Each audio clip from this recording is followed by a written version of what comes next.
कल्पना कीजिए, एक ऐसी जगह जहां दुनिया भर से छात्र पढ़ने आते थे, जहां हजारों शिक्षक ज्ञान बांटते थे, जहां विज्ञान, गणित, चिकित्सा, खगोल शास्त्र, दर्शन और धर्म की शिक्षा दी जाती थी। और फिर एक दिन सब कुछ आग में जलकर राख हो गया।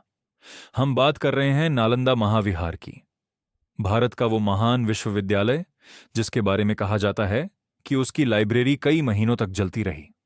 बहुत लोग सोचते हैं कि यहां सिर्फ बौद्ध धर्म पढ़ाया जाता था, लेकिन सच इससे बड़ा है।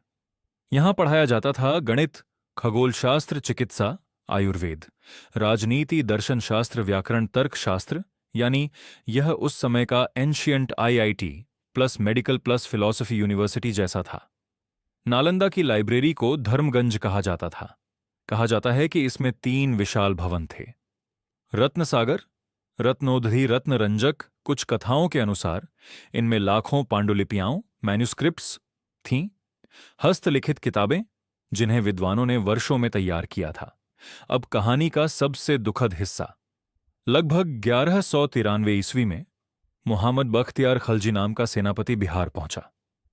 इतिहासकारों के अनुसार उसकी सेना ने नालंदा पर हमला किया, विश्वविद्यालय को लूट लिया गया, भिक्षुओं और विद्वानों की हत्या की गई और सबसे दर्दनाक, विशाल पुस्तकालय में आग लगा दी गई।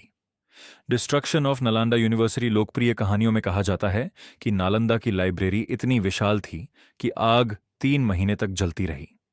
लेकिन यहां एक जरूरी बात, इतिहासकारों के बीच इस 3 महीने वाले दावे पर पूरी सहमति नहीं है। कुछ ऐतिहासिक स्रोत नालंदा के विनाश और आग का वर्णन करते हैं, लेकिन ठीक 3 महीने का दावा बाद की परंपराओं और लोकप्रिय कथाओं में ज्यादा मिलता है।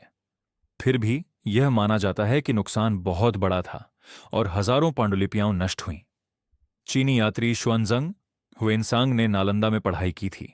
उसने लिखा कि यहां हजारों विद्यार्थी थे, बहुत बड़ा परिसर था, ऊंची ऊंची इमारतें थीं, शिक्षा का स्तर बेहद ऊंचा था। उसके लेख आज नालंदा के इतिहास को समझने का बड़ा स्रोत है। सोचिए, एक ऐसा विश्वविद्यालय जहां दुनिया ज्ञान लेने आती थी, जहां लाखों किताबें थीं, और एक आग ने इतिहास का सबसे बड़ा ज्ञान भंडार खत्म कर दिया। अगर नालंदा आज भी होता तो शायद दुनिया की शिक्षा का नक्शा कुछ और होता।